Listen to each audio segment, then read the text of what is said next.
You are watching a woman walk away from her own child. The sun is directly overhead, in the wilderness of Beersheba. The waterskin she carried out of camp this morning has been empty since noon. The boy is 14 years old and too weak to stand.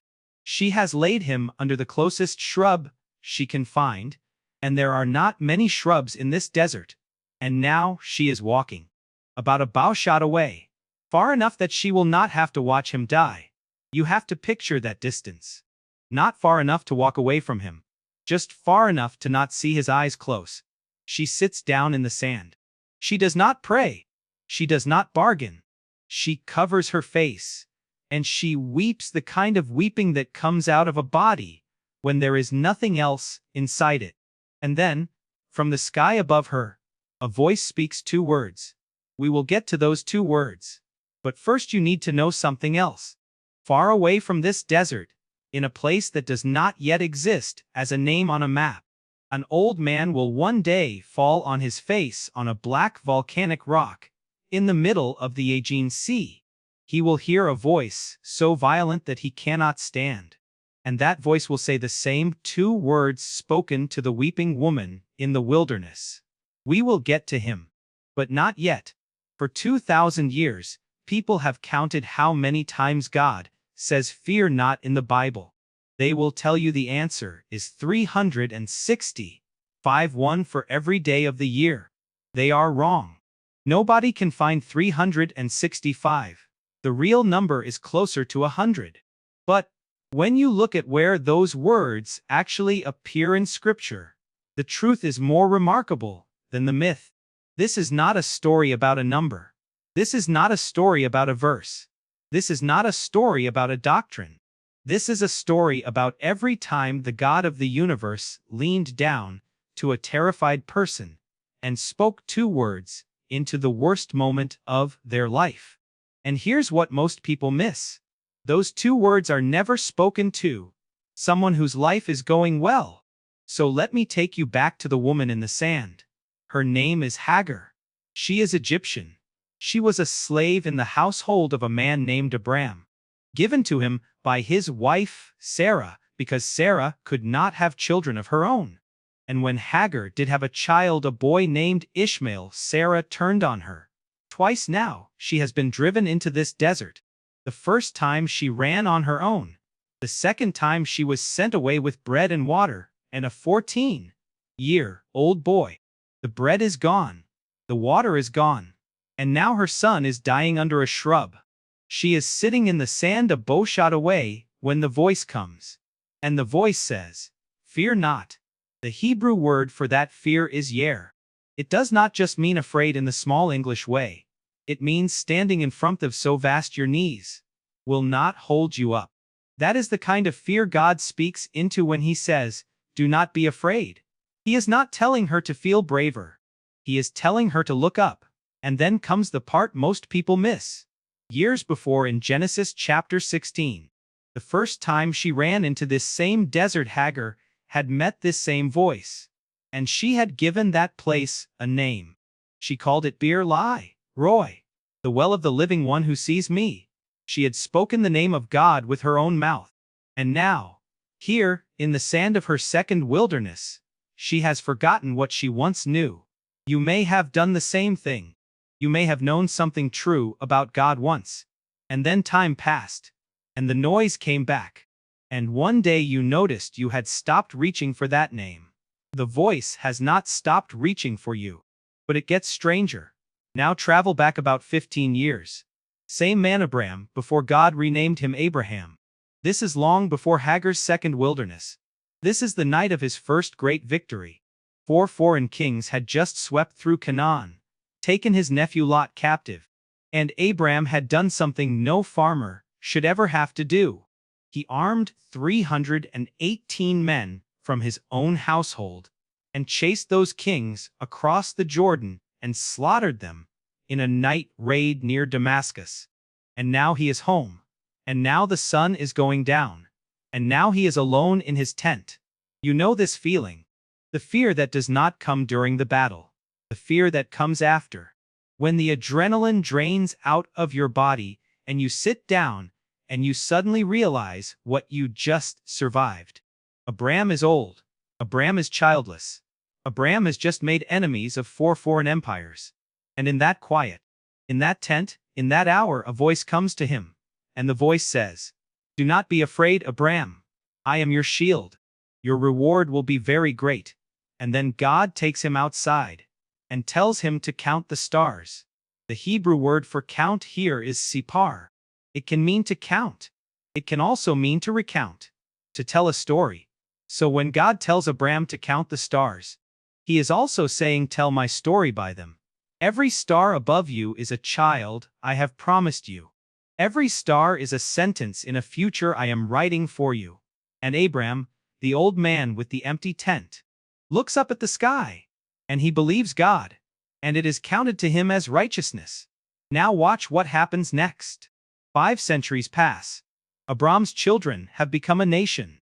That nation has been enslaved in Egypt for 400 years and brought out by a man named Moses through plagues and a parted sea. For 40 years they have wandered the wilderness. And then, on a mountain east of the Jordan River, Moses dies. 2 million people are suddenly leaderless. 2 million refugees are standing at the edge of a flooded river, looking at the fortified cities of Canaan on the other side. And the man God has chosen to lead them across is named Joshua. Joshua is 80 years old. Joshua has spent the last 40 years carrying Moses' bags and standing behind Moses' tent.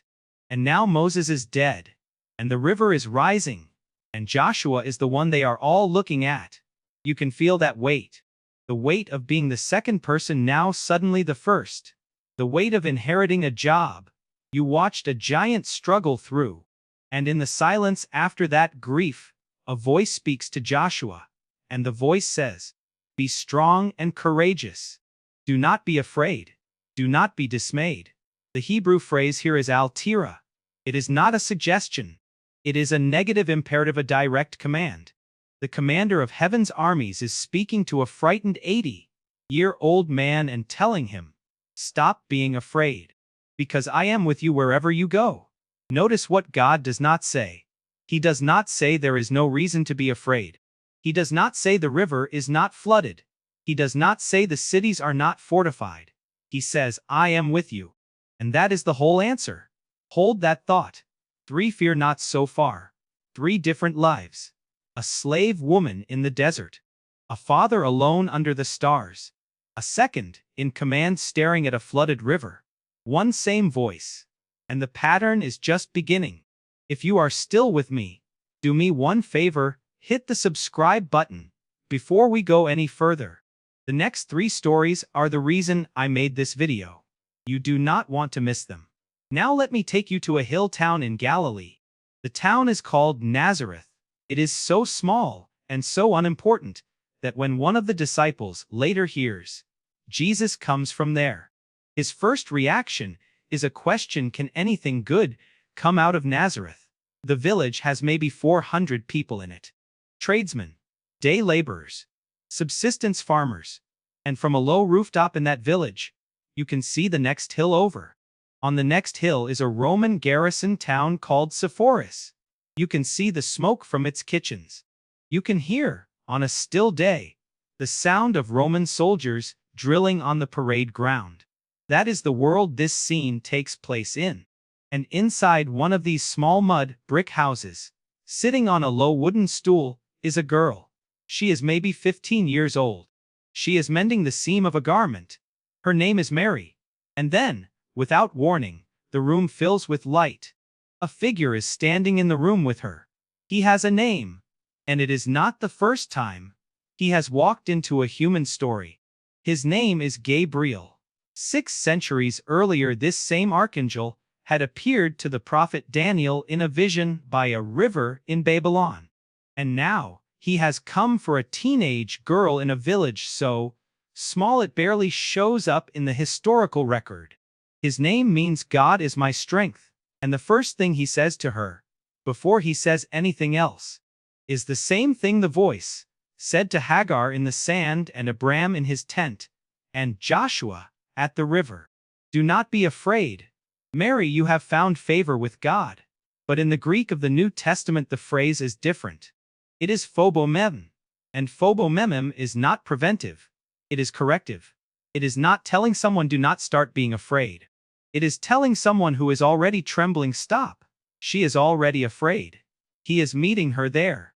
And what he tells her in that little house, in that little village, on that ordinary afternoon, is that the child she is about to carry will be the Son of God. Pay attention to this. Fast forward more than 30 years. Same region. Different water. A boat full of fishermen is in the middle of the Sea of Galilee. It is the fourth watch of the night. That is the Jewish way of saying somewhere between 3 and 6 in the morning. They have been rowing against contrary winds since sundown. 9 hours of rowing.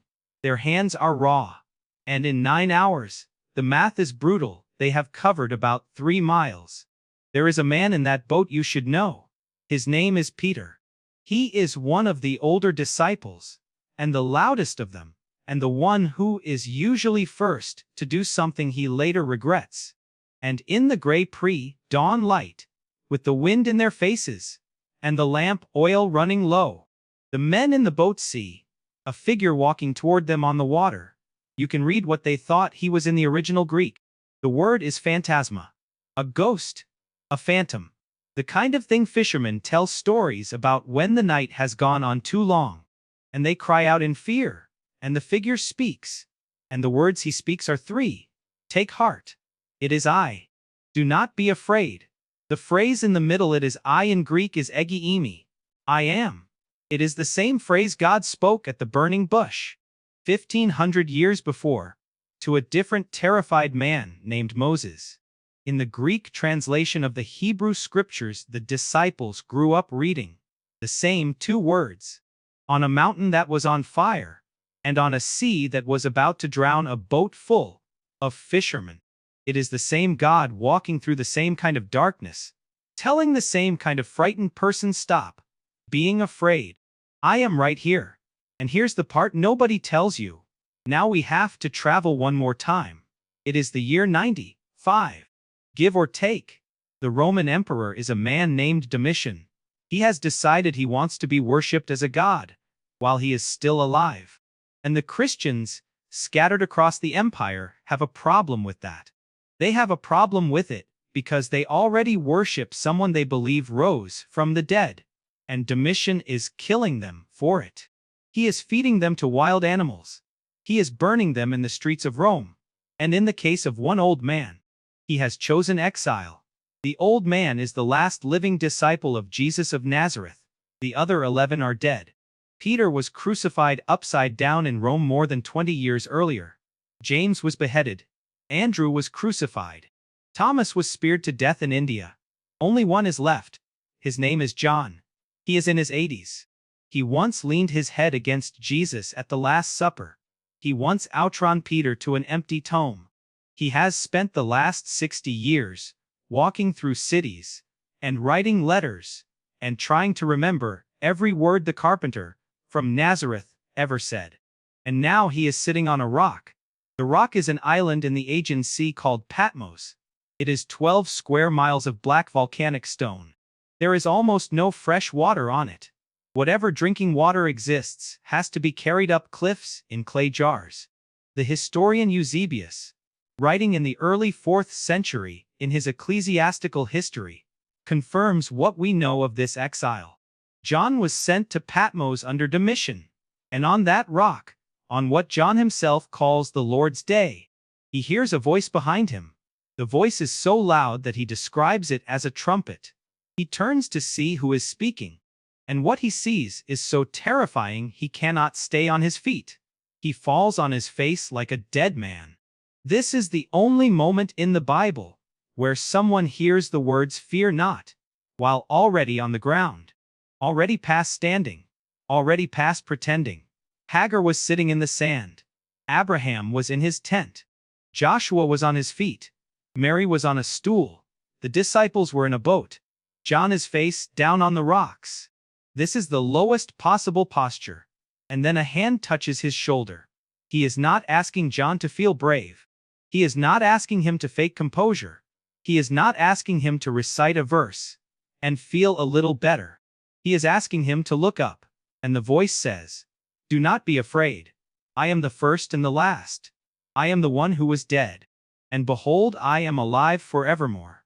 You may have never been on a volcanic rock in the middle of the Aegean Sea, but I am willing to bet you have been on the floor.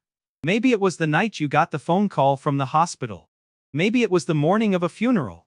Maybe it was the hour you read a message you cannot read. Maybe it is right now, 3 in the morning. Your phone face down on the nightstand. The ceiling above you a flat gray nothing. That is the address every fear not in the Bible is mailed to. Not the address of people doing fine. The address of people on the floor. The same voice that spoke to a slave woman in the Egyptian wilderness. The same voice that spoke to an old man counting stars over an empty tent. The same voice that spoke to a teenage girl mending a garment in Nazareth. The same voice that walked toward a boat full of frightened fishermen in the 4th watch of the night. That voice is the one that says to the last living disciple, face down on a rock in the middle of the sea, "Do not be afraid." And it has not stopped speaking. There's one more thing. Fear not is not a number. It is a pattern. And once you see the pattern, you cannot unsee it. Here is what the pattern actually says: 3 things to take with you. First, the 2 words fear not, every time they appear in the Bible, appear at someone's worst moment. Not their best. Not their celebration. Not the day they were doing well. The day the water ran out. The night the kings came back. The morning Moses was buried. The afternoon the angel walked into the room. The 4th watch. The rock in the sea. God does not need your composure to speak to you. He speaks into the absence of it. Second, if you are on the ground tonight, that is not disqualification. That is the address. You have spent years believing you need to clean yourself up before God can meet you. The Bible says the opposite from the first page to the last. He meets people in the sand. He meets people in the dust. He meets people on the rocks. He meets people face down. You do not have to stand up first. You do not have to feel ready. You only have to be quiet long enough to hear him. Third, and this is the one I want you to take to bed with you tonight. Hagar named that voice once. She called it the living one who sees me. And then she forgot. Most of us do the same thing. We knew something true about God once. And then time passed. And the noise came back. And we stopped reaching for the name. The voice has not stopped seeing. We just stopped listening. The question is not whether God will say fear not to you tonight. The question is whether you will be quiet enough to hear him. Which of these fear nots hit you the hardest tonight? Hagar in the desert, Mary in Nazareth, John face down on the rock, or the one you needed to hear 5 minutes ago? Tell me below. And if this video helped you tonight, do me one more favor, share it with one person you know who is awake at 3 in the morning. That is who I made this for. The God of the Bible has never met a frightened person he could not reach. Not Hagar in the sand. Not Mary in the dust. Not John on the rock. And not you tonight, wherever you are watching this. Fear not.